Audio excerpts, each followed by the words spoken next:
Hello guys, welcome back to my YouTube channel. तो मैं ये पूरी प्रॉपर वीडियो बना रही हूँ कि मैं क्यों इतने दिन से गायब थी, क्या हुआ था मेरे घर में बहुत ज़्यादा बड़ी एक सिचुएशन हो चुकी थी। बहुत बड़ा हमारे साथ, बहुत मतलब बोल सकते हैं कि ये चीज़ हम कभी अपनी लाइफ में भूल ही नहीं सकते।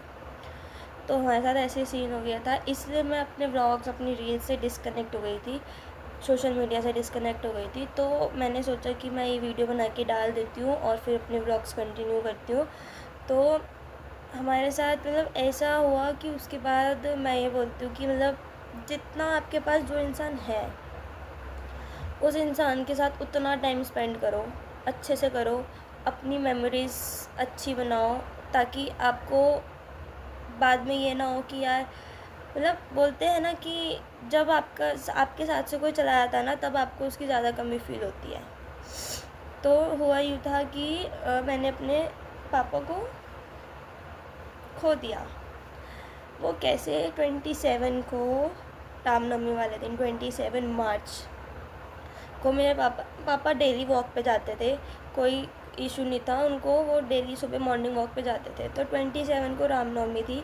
रामनवमी वाले दिन वो वॉक पे गए 5:30 बजे और 5:51 पे उनका एक्सीडेंट हो गया। और हमें नहीं पता था कि उनका एक्सीडेंट हुआ है एंड ऑल।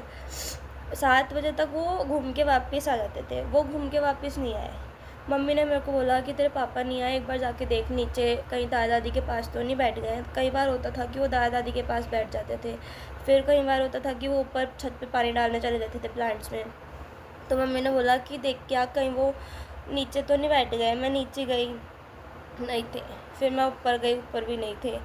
तो ऐसे 7 बज गए। फिर 7 बजने के 7, 7:30 हो गए, पापा नहीं आए। फिर भाई को उठाया कि भाई पापा नहीं आए, एक बार देख के आ जा। जब वो उठा, फिर वो पूरा पुश्ते देख के आया, तो अब बोल रहा पापा नहीं है मम्मी पुश्ते पे। तो फिर हमें लगा कि कहीं ज़्यादा दूर चले गए होंगे, कोई से कट से अंदर हो गए होंगे, बुराड़ी बुराड़ी वाले कट से अंदर हो गए होंगे। हमने ये सोचा कि आ जाएंगे अभी। फिर 7:30 बज गए, 8 बज गए, पापा नहीं है। फिर भाई दोबारा गया, मैं भी दोबारा गई। पुश्ते पे चढ़ते ही, पुश्ते यहाँ पे शिवम गार्डन के पास एक जूस वाला बैठता है, जिसको जो यहाँ पे रहता होगा उन्हें पता होगा। जूस वाला बैठता है, वेजिटेबल जूस वाला। फिर मैंने उससे पूछा फ़ोटो दिखा के, तो उन्होंने मुझे बताया कि सुबह यहाँ पर एक्सीडेंट हुआ है। और अंकल ने ब्लैक कलर की घड़ी पहनी थी और हिमाचली टोपी पहनी थी। तो उसके बाद पापा ब्लैक कलर की घड़ी पहनते थे और पापा हमेशा हिमाचली टोपी लगा के रखते थे। मैंने फटाफट भाई को फ़ोन किया। फिर हम भाई को फ़ोन किया, भाई वहाँ से बुराड़ी हॉस्पिटल पहुँचा और मैं भी यहाँ से बुराड़ी हॉस्पिटल पहुँची। तो वहाँ पे जाके देखा तो वहाँ पर पापा नहीं थे। फिर मैं मम्मी के पास आ गई घर। फिर भाई ट्रॉमा सेंटर गया, वहाँ पे जाके उसने पूछा तो उन्होंने बोला कि हाँ एक एक्सीडेंटल केस आया है, आप चेक कर लो। जब हमने मतलब उसने चेक किया तो पापा थे, पापा का एक्सीडेंट हो चुका था, उनको टेम्पो वाला हिट करके चला गया था। देन फिर वो 27 को पूरा दिन हॉस्पिटलाइज रहे हैं। उनको शरीर में कहीं चोट नहीं थी, उनके सिर्फ दिमाग में क्लॉटिंग हो चुकी थी और उनको कहीं पे कोई चोट नहीं थी। उसके बाद भी वो डॉक्टर ये बोलते रहे कि हाँ ठीक हो जाएंगे अभी 14 घंटे, 24 घंटे, 22 घंटे। फिर ऐसे उन्होंने टाइमिंग देना स्टार्ट किया कि आ जाएगा होश। पापा होश में ही नहीं आए। फिर उसके बाद 28 को मॉर्निंग में पता चलता है कि पापा हमारे साथ नहीं है। उसके बाद मतलब हमारी लाइफ ऐसी हो चुकी है कि हमसे नहीं हो रहा, बट हमें करना पड़ेगा।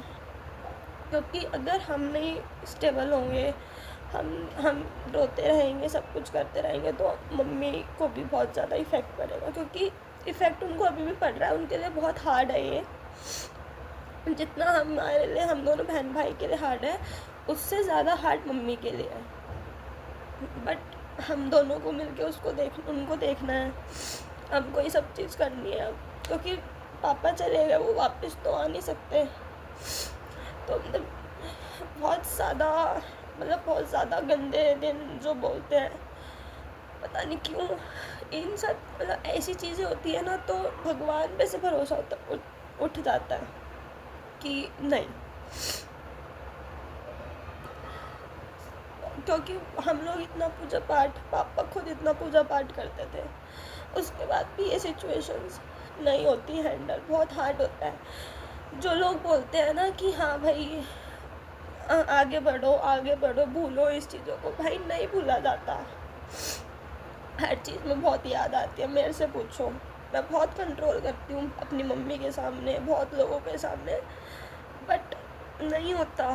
रात में जब आपको उनकी एकदम से बातें हिट होती हैं, कई जगह पे जब उनकी बातें एकदम हिट होती हैं कि भाई पापा ऐसे बोलते थे, तो बहुत ज़्यादा रोना आता है,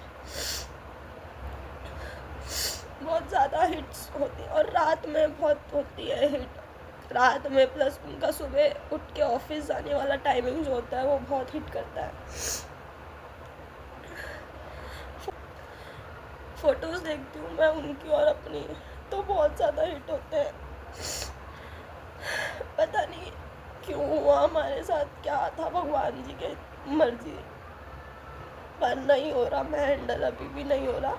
1 महीना हो चुका है हम लोगों को इस सिचुएशन से। 1 महीने बाद मैंने ये वीडियो बनाई है और मैंने बहुत अपने आप को कोशिश किया था कि मैं ये वीडियो बनाते हुए नहीं रहूँगी, पर वो आप बोलते हैं ना इमोशंस नहीं कंट्रोल होते। और मैं मतलब लड़कियाँ ऑफ कोर्स पापा से बहुत ज़्यादा अटैच होती हैं, तो मैं भी अपने पापा से बहुत ज़्यादा अटैच थी, बहुत ज़्यादा। पर ठीक है, कुछ नहीं कर सकते। अब आप जब आपका इंसान चला गया तो आप कुछ नहीं कर सकते। लोग बोलते हैं कि आप इतना मत रो, आप रोगे तो पापा को हर्ट होगा। जब उनको हर्ट होगा तो वो हमें छोड़कर क्यों गए फिर? इस चीज़ का जवाब दो मेरे को। क्या करें हम? मम्मी क्या करेगी? उनको हम लोग हैंडल करेंगे माना, लेकिन हम लोगों को भी तो ऐसा कोई चाहिए, मतलब ऐसा हम लोगों को भी तो अपनी इमोशंस निकालने के लिए चाहिए ना। नहीं होता, आप जितना मर्जी कोशिश कर लो, आप नहीं भूल पाते। और ठीक है, एक बारी को कोई अदर पर्सन होता तो ठीक है, हम मान सकते थे कि भाई भूलना जा सकता है, लेकिन पापा है वो मेरे, मैं कैसे भूल सकती हूँ उनको? नहीं भूल सकती मैं उनको। वो मेरे लिए सब कुछ थे। मेरी छोटी से छोटी मैं बोलती थी पापा ये, तो वो तुरंत किसी चीज़ के लिए आज तक कभी मना नहीं किया, ना मेरे को ना मम्मी को। ठीक है, भाई अब बड़ा हो गया तो उसने रिस्पॉन्सिबिलिटी समझता था, तो वो नहीं मांगता था कभी पापा से, लेकिन मैं मांग लेती थी। मैं पापा ये चाहिए, पापा वो चाहिए। बहुत हार्ड होता है, बहुत ज़्यादा। इसलिए बोलती हूँ, जब तक आपके पास आपके पापा मम्मी है, अपना टाइम स्पेंड करो। अब मैं मम्मी को छोड़कर कहीं नहीं जाती, कहीं नहीं, फ्रेंड्स के पास भी नहीं जाती कि नहीं मम्मी अकेले हैं, क्योंकि अभी उनको हम लोगों को ही ठीक करना है और उनको स्टेबल करने में बहुत टाइम लग जाएगा, बहुत टाइम। बस जब तक जो इंसान है ना, अपनी लाइफ अच्छे से एंजॉय कर लो, क्योंकि कब क्या हो जाए कुछ नहीं पता। और वो मतलब मेरे पापा इतने वैसे थे कि उनको शुगर था, और हम रोकते थे ना कि मीठा मत खाओ, ये मत करो, तो वो कभी नहीं सुनते थे किसी की भी। वो बोलते थे एक दिन तो सबको जाना ही है, एक दिन तो सबको जाना ही है। मतलब वो उन्होंने कभी अपने शुगर वगैरह पे, किसी भी चीज़ पे कभी कंट्रोल ही नहीं किया। और रैंडमली देखो ना, किसी को कुछ 1% बोलते हैं ना कि बंदा आपको दुख दे रहा हो, हॉस्पिटलाइज्ड हो, आपके पैसे लग रहे हो, आप परेशान हो रहे हो, उन्होंने किसी चीज़ की कोई परेशानी ना हमें अपने जीते जी होने दी, और ना ही मरने की कमी कोई पूरी नहीं कर सकता। जैसे लोग बोल रहे थे ना कि हम हैं तेरे पास, हमसे बोल, या भाई, मतलब मेरे लिए तो भाई अब पापा के समान है, मतलब वही है अब जो है मेरे लिए, मम्मी और भाई। ठीक है कि हम हैं तेरे लिए, हम हैं तेरे पास, ये वो सब हो, लेकिन पापा नहीं है भाई। पापा की जो कमी है वो पूरी नहीं कर सकता कोई भी। माना कि हाँ सब होते हैं फैमिली मेम्बर्स, सब जॉइंट फैमिली में ऑफ कोर्स सब रहते हैं, बट पापा की कमी नहीं पूरी हो सकती ना, कि भाई मैं पापा को याद करूं और नहीं हो सकता। तो बस ये वीडियो बनाने का बहुत मैंने सोचा था, और मैंने ये भी सोचा था कि मैं बहुत कंट्रोल करूँगी, मैं बहुत स्ट्रॉन्ग बन के वीडियो बनाऊँगी, पर